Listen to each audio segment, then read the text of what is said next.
What am I saying? I was talking to myself and I was talking to my husband about how if I would have listened to what people were saying versus what God was saying, I wouldn't be in the alignment that I am right now. God has spoken specific things to you concerning people, places, situations, and things. He done told you that he's giving you the green light to remove yourself, to start a new business, to go on a new job, to just whatever he spoke to you, you heard him specifically say it. But what happens is a lot of time we start letting other people's opinions about what we say God said for us to do change what we do.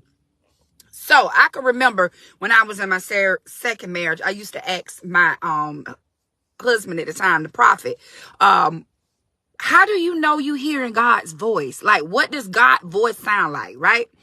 And I specifically in 2022, I think it's 2022, when I stepped outside to serve my husband, I specifically heard the Lord say to me, your husband has found you. Now, the problem with that was I heard what God said.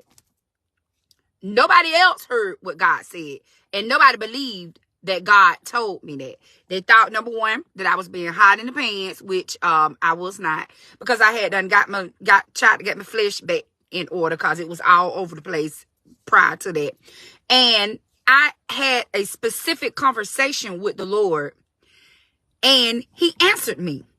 I had bishops, I had apostles, I had ex-church members, everybody calling me, telling me, you don't need to be with this person. But I know what I heard God say. Within my spirit, I heard him right here, and I heard him in my mind.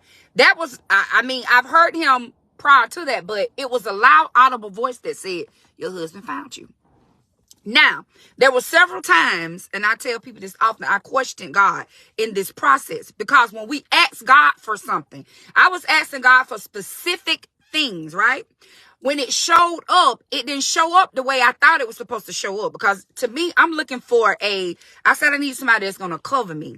I need somebody that's going to love me. I need somebody that's going to protect me. I need somebody that's going to have my best interest for me, right? This is what I asked God for. But when it showed up and it was doing it not in the way that I wanted it to be done, I started questioning God myself, like, did you even say that is this what it is? I started questioning myself. So I encourage you today. If you know you heard God say something, I don't care who don't agree with you. Your mama, your sister, your grandma, your granddaddy. If you heard God do it, you know everybody be saying this year, stand on business. Stand on what you heard God say. God specifically said, your husband found you. Don't say nothing to him. I'm going to change him. He put me in a situation where the things that was behind the scene, us getting to know each other, because we got married 86 days after being together, I couldn't share with anybody anything that was going on, which I shouldn't anyway. But you know how we are as women. We gotta have to tell somebody, because you done got on my last nerve. I need to call my girlfriend. Girl, my husband, to get on my nerve. You know what I'm saying? But he just put me in a position where I couldn't tell nobody what was going on with me. It was like I was trying to explain what God was doing, and I could not explain it. Okay, they would say that we were unequally yoked because he didn't look like church. And then if I would say, well, he gave his life to the Lord when he was in jail. He got jailhouse religion. So I learned from that, just shut up. If he say he gonna handle it, I would remind God all the time, listen, sugar boom boom. Are you certain this is what I heard you say? And he never came back with another response, because he told me one time, that's your husband. Period. I ain't got to keep explaining that to you just because things are uncomfortable. And I learned from that. When you ask God for something and he give it to you, it's not always going to be cookie cutter. It's not always going to be easy. But God have his best for you. And everything that I did not understand, because I did not understand at the time, Dahu was just too legit to quit. And he was on that Tito. Baby, I just couldn't. He was just doing too much. I mean, he was too Brooklyn, too Tito-ish. It was just too much. And I wasn't accustomed to arguing with somebody he said he wasn't drunk, he was nice. It was just like weird. Like, what is this? God, I know you lying. I know you lying. But he wasn't lying. He told me that. And he told me don't say nothing to him. So I would go to God often about the promises that he said to me, what I heard him say, and I will remind him. And he never reconfirmed it. So I say this to you. If you know you heard God say something, stand on it. I don't care who don't agree with it. I don't care who don't understand it. I don't care what it looks like to other people. Had I aborted the mission, because I'm telling baby, people were calling me, girl, I know he ain't never to Brooklyn, but girl, he was Tasha. Girl, he was doing too much when I first met him. And I used to be like, Lord, Jesus, Jesus, somebody help me. Please, Lord, somebody help me, because this is too much. But I didn't abort the mission. I stayed right there. And I trusted God. That was the hardest promise the hardest thing that I ever did was to be obedient. And he made it to where I ain't have no choice but to be obedient. I couldn't go nowhere and tell nobody, he drinking Tito, and I can't have a decent conversation with him without him feel like busting loose or just what? It was different. But when I look back over, it was everything that I need, because God so craftily placed it together. And in him, good morning, he gave me everything that I needed. So, again, I reiterate, you heard what you heard. You heard God say what he said. If he told you to walk away, you heard him. You don't have to keep questioning God. Do you want me to leave for real, God? Give me one more sign. No, you heard him. You heard him. He done gave you 17 years of signs. It's over. He done told you to leave a job. You heard him. He done told you to stop being with your messiest friend. You heard him. He done told you to walk away from, I would say, a church. You heard him. You heard what you heard. Only thing now you got to do is walk in obedience. And walking in obedience, I learned, is not easy. Good morning, sis. I don't care what nobody say. I don't care how much you go to church. I don't care how much you fast and pray. There are some things that you ask God for, and when he give it to you, it's like, but this is what you asked for. This is what I gave you. Now, it's up to you. My favorite scripture is say you have to work out your own soul salvation.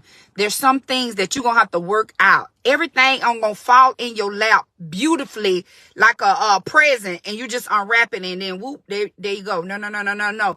We had to do, I'm talking about me and David. We had to do. Yes, we choose not to read the heed. We had to do self, what you say, the old folks say, a good woman make a good man. We had to build upon each other with God being our foundation. With God being the foundation, even though things were not understood, even though I didn't understand the process, I heard him when he said what he said. You have heard God when he said what he said to you. Now it's up to you to walk in it. Walk it all the way out. Be obedient unto death. And at the end, God will present you with the end results. This ain't the end results. But by me being quiet, praying, going to God, not exposing my husband in the things that he was going with. People would say little slick stuff like he's still drinking. He was when he used to be doing this the funny thing, and he don't mind me saying this. We would be going to church, getting ready to go to church. He'd have his Tito right there in the door. As we getting out to go inside the church, he gonna drink some. And I'm thinking, come on, make it make sense, Jesus. Make it make sense. But I didn't go in. You know what? You going to hell. And as soon as you get in there, you need to go to the altar. And you need to let my daddy lay hands on you. And you need, I just was like, I said it within my heart, like, God, you need to show up and do something. And then, check this out. Let me tell you how God did it. When you obedient, let me tell you what he did. We went to a revival. I met David January 2023. We went to a revival March 2022. March 2023.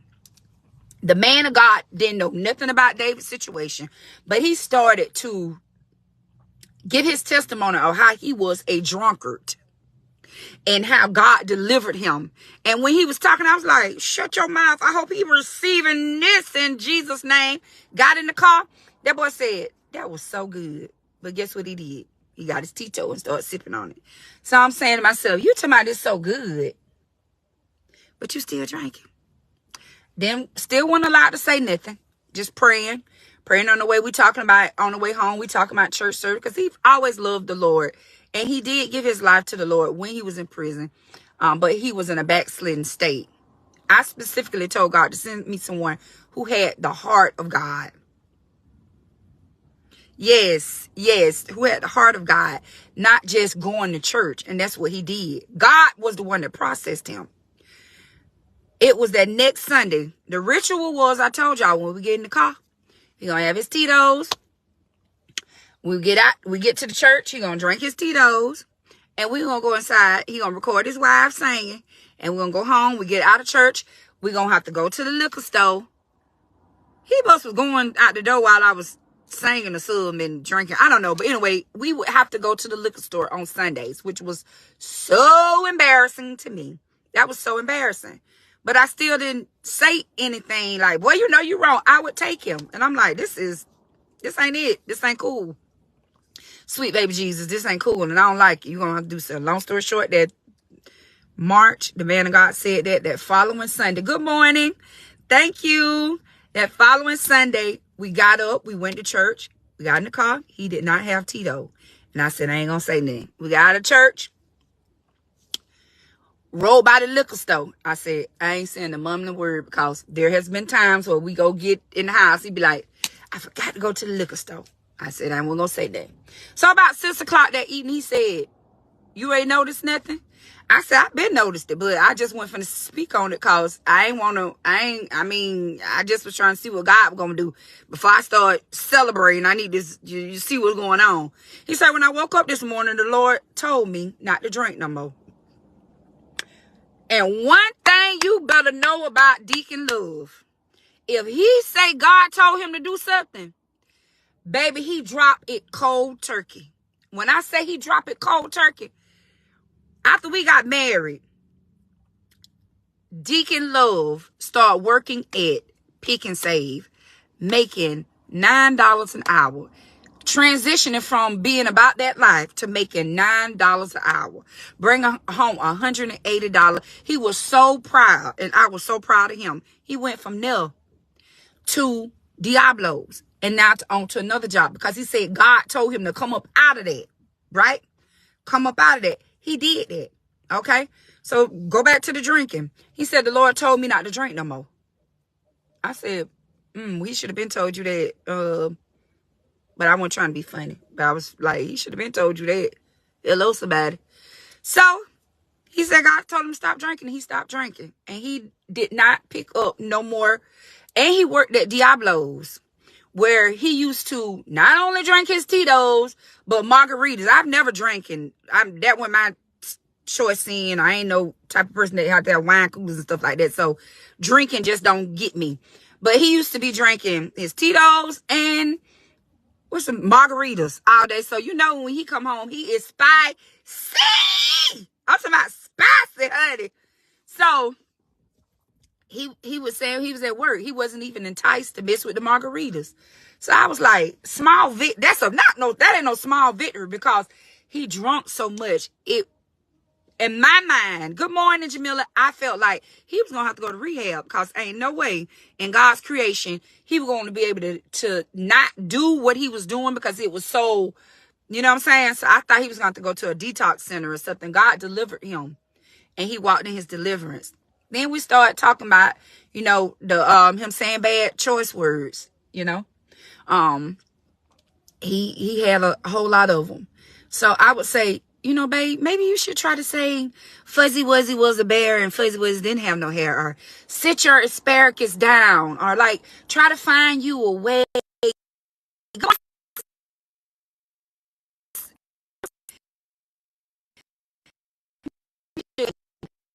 try you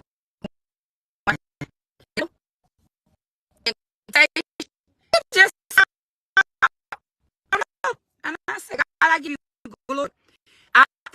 I didn't stop when people was calling me, telling me, this is not what God told you. God told you that you needed to be with him. I used to get so many phone calls. But when that song say, prove the doubters wrong, you're still mighty and strong. God is so mighty and strong.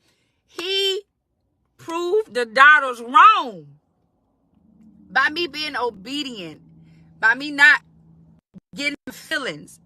When you lend your ear to people that don't understand what God has said to you, it starts to alter how you feel about what you know that God said to you. And you start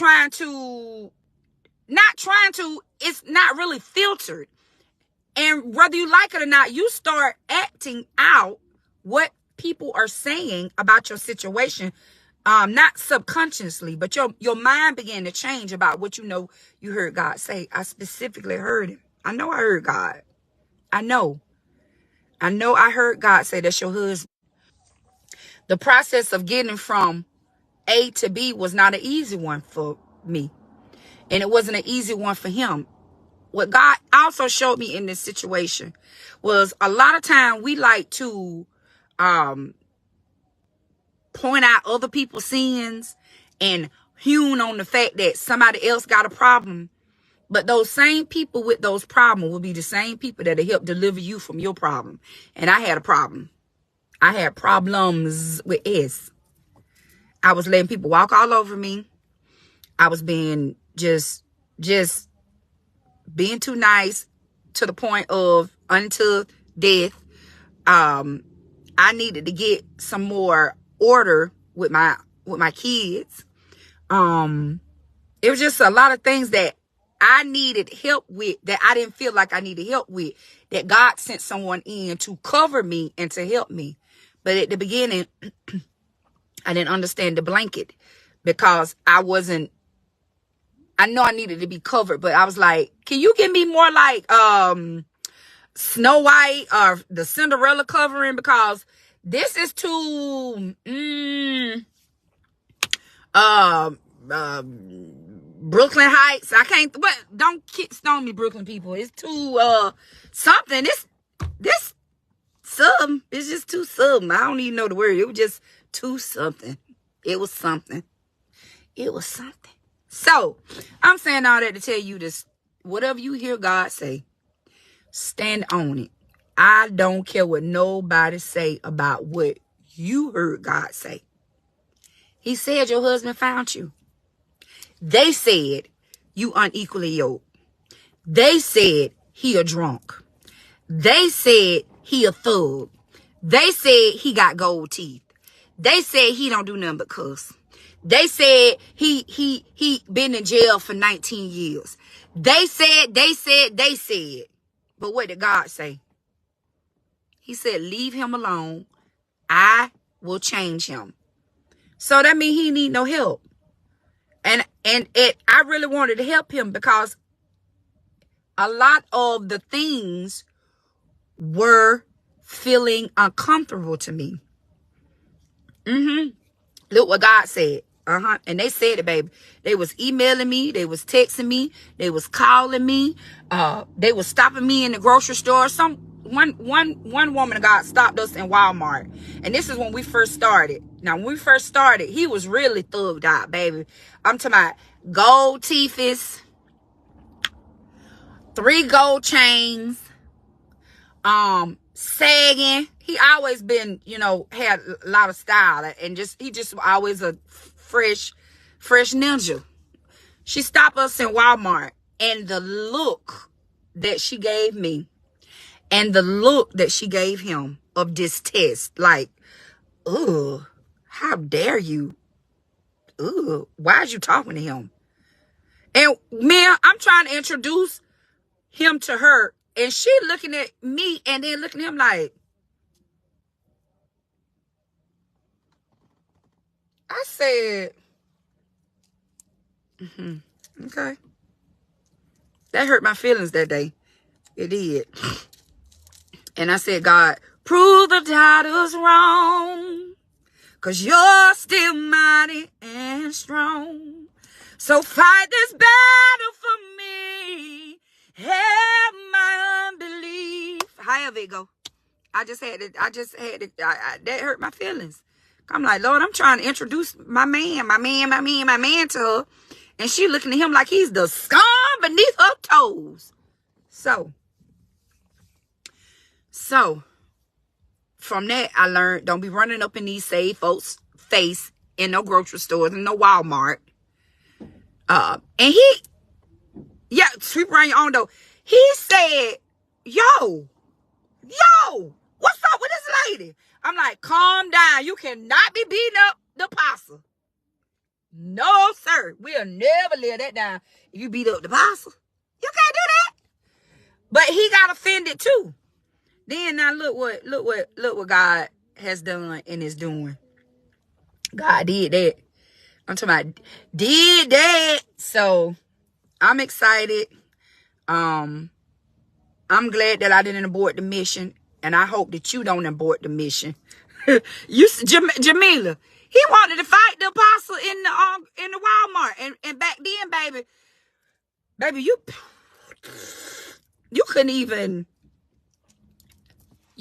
look at me without him. Yo, what you looking at? I'm like, whoa. I know I'm fine. But I mean, come on now. I'm just playing. He just was really aggressive. So when she did that, she just don't know. And he was spicy. Girl, you better go sit down somewhere, cause you running up on the real one. So I went through a lot, but I decided that I wasn't gonna let other people's opinion of what I know I heard God say stop me from believing what God say. And it was hard. And there was a lot of what they say, there's therefore no condemnation in those that's in Christ Jesus. I would say that to myself. You even be trying to condemn me. Cause he did was, let me tell you how God, this man of God was. We was shacking up. And I went to go preach at a women's thing, and he watched my live. And when I came back home, he said, yo, I didn't know that you was loving God. This is how he was saying, I didn't know that you loved God the way you love God. Like, I knew you love God, but yo, I was like, that's my wife. I was like, is? He said, I'm going to marry you. I'm going to marry you because we can't be living like this. For you to be who you are saying you are, and for you to be preaching like this, there's no way in the world that I can allow shame to come to you. I'm going to marry you. And he said that on a Saturday. He married me Tuesday. Trying to cover me. And here I am tonight. Drop it low, girl. Drop it low. Just the same one. The saved one. I'm the saved one. He the gangster. But he had the heart of God. And that's what I asked God for. And he married me to cover me. Because he said, I'll never do anything to embarrass you. I'll never give anybody a reason to talk about you. I won't give him a reason to talk about you. So I'm going to marry you. So he married me. And then, when he got my name tattooed on his face, why you did that? I mean, we already fighting against. So now I got to explain to people that you done went and got my name tattooed on your face. I just said, hey, it's M-A-M-A-T, Mama T. Just do it if that's what you want to do. I mean, what you want me to do? I mean, so now so God delivered him. He did, and still is. It ain't a finished work, because ain't none of us perfect. So don't do that. And don't be looking at Deacon Love trying to find his boogers, because he still got boogers and I got boogers too. We all got boogers. And now I ain't trying to rub my love story in nobody's face. I'm trying to encourage you to let you know that if you hear God say something, you better stand up in it. You better stand on it. I don't care what they say. Good morning, beautiful. You know what you heard God say. And it does not always look good. to other people. And it don't have to. What's they say? As it should, as it shouldn't. But I'm not finna to try to coerce you and make you believe what I heard God say. This touched my heart. I'm finna go. One of my members called me, and she was really concerned when she found out that I was with David, because David was notorious in these streets. Like, he was just a thug. She called me, she said, I can't believe, and I'm so proud of what God has done in David's life, and you truly know that it's God, because couldn't nobody do it but God. Then the other day, he said my brother came over to the house and he was talking to him. When he pulled out the oil, he said he did a U-turn and said, came back and said, man, I was talking to you, you ain't even cuss. Not one time. You ain't said not one cuss word. Now, baby, if I knew how to do banana splits, I would have did banana split and did a head spin, because only God can do it. Do it. I mean, only God can do it. Shoot. Okay? Thank you, Miss Kimberly. So y'all be encouraged. Stand on what you know you heard God say. Trust God. Believe God. I'm at this Black History Parade, honey, in Purpose, carrying the flag. So let me get out and see what she got going on. But y'all enjoy the rest of y'all day. And remember, you heard what you heard. And you ain't got to explain it to nobody. I learned that I ain't got to explain nothing to nobody. I'm not finna explain to you. I ain't finna get no headache with you not understanding what it is that God told me to do. It is what it is. So if he telling you to leave a job, leave it. If he telling you to do whatever it is, you do it. So y'all enjoy y'all.